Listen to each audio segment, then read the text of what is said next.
भाई बिजली जाने का साथ साथ ही वाईफाई बंद हो जाता है, कोई सस्ता सा जुगाड़ बताओ इसका। अस्सलाम वालेकुम उस्मान भाई, इधर आओ यार। मैं आप लोगों को आज इतना सस्ता जुगाड़ बता देता हूँ कि आप लोगों ने एक सिल से 9 वोल्ट, 12 वोल्ट, 18 वोल्ट, 24 वोल्ट कोई भी आपके पास वाईफाई राउटर हो तो उसको आप चला सकते हैं। ठीक है, सिर्फ एक सिल से। और बिजली जाने का बिल्कुल टेंशन नहीं है। बिजली जाएगी तो ऑटोमेटिक सिल पे आएगा, बिजली आएगी तो ऑटोमेटिक चार्जिंग पे जाएगा। ठीक है, इसके लिए आप लोगों ने सिंपल ये एक छोटा सा मॉड्यूल ले लेना है। ये आपको ज्यादा से ज्यादा 250-300 रुपए का मिलेगा और इसका स्क्रीनशॉट लेके किसी भी मार्केट से आप खरीद सकते हैं। नहीं मिलेगा तो नीचे मैं लिंक कमेंट में दे दूंगा, आप ऑनलाइन भी खरीद सकते हैं। ठीक है, कनेक्शन की आते हैं। कनेक्शन का मैं आप लोगों को बताता हूँ। ये सिंपल जो है इतना छोटा सा मॉड्यूल है। यहाँ पे हमारे पास इसमें एक मोबाइल का जो है चार्जिंग का सॉकेट होता है और यहाँ पे इसमें बैटरी के तारे होती है। तो ये जो बैटरी के तारे हैं इसके साथ आप लोगों ने प्लस माइनस का कोई भी 18650 का सेल लगा देना है। ठीक है, और यहाँ पे वोल्ट आउट माइनस और वोल्ट आउट प्लस है। तो यहाँ पे आप लोगों ने क्या करना है कि राउटर में यहाँ पे आप लोगों का जो पिन लगता है उस पिन को आप लोगों ने चार्जर से काट लेना है। ठीक है, और इसकी तारे आप लोगों ने इसकी यहाँ पे इन 2 पॉइंटों के साथ लगा देनी। ठीक है,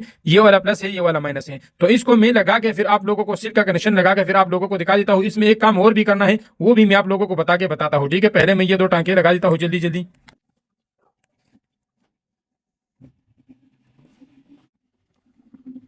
तो दोस्तों इसका कनेक्शन मैंने कर दिया है, आप लोगों के सामने है।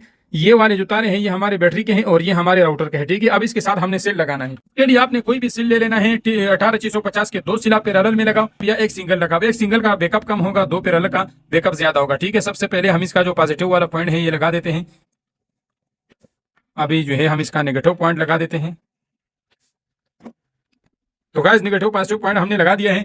अब हमने एक काम करना है। ठीक है, ये हमारे पास जो मॉड्यूल है इसमें हमारे पास यहाँ पे ये एक रेगुलेटर लगा हुआ है। ठीक है, वेरिएबल लगा हुआ है। इसके जरिए हमने वोल्टेज सेट करना है। अगर हमारा राउटर 9 वोल्ट है तो इसको हमने 9 वोल्ट पे सेट करना है। अगर राउटर 12 वोल्ट है 12 वोल्ट पे सेट करना है और अगर 18 वोल्ट है 18 वोल्ट पे सेट करना है। ठीक है, मैं आप लोगों को सेटिंग बता देता हूँ। सबसे पहले हमने यहाँ पे जो है इस पिन के साथ अपना इसका मल्टीमीटर इस पिन के साथ लगा देना है। अभी हमें यहाँ पे 5.3 वोल्ट मिल रहा है तो हमने यहाँ से वेरिएबल से इसके वोल्टेज सेट करना है। ठीक है, पतला चीज ले लो और इसमें यहाँ पे लगा दो भाई साहब।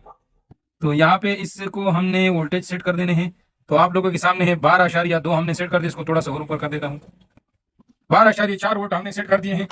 और ये जो हमारा राउटर है ये 1.5 एम्पियर है और इसको हम इसके ऊपर ऑन करके आप लोगों को दिखाएंगे। ठीक है, यहाँ पे देखो भाई कि 12 वोल्ट 1.5 एम्पियर। ठीक है, तो ये काफी बड़ा राउटर है। बाकी आम राउटर जो है वो 1 एम्पियर होता है। तो चलिए इसको ऑन करके दिखाते हैं। ये आप लोगों के सामने है, इसमें हमने लगा दिया और यहाँ से जो बटन है ये मैंने ऑन कर दिया।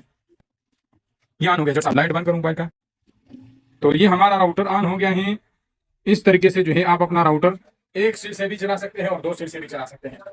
तो ये एक काफी बेहतरीन और सस्ता जुगाड़ है। इस जुगाड़ के जरिए जो है आप अपना राउटर एक सिल या 2 सिल से चला सकते हैं। और मजे की बात यह है इसके बाद आपने इसको मोबाइल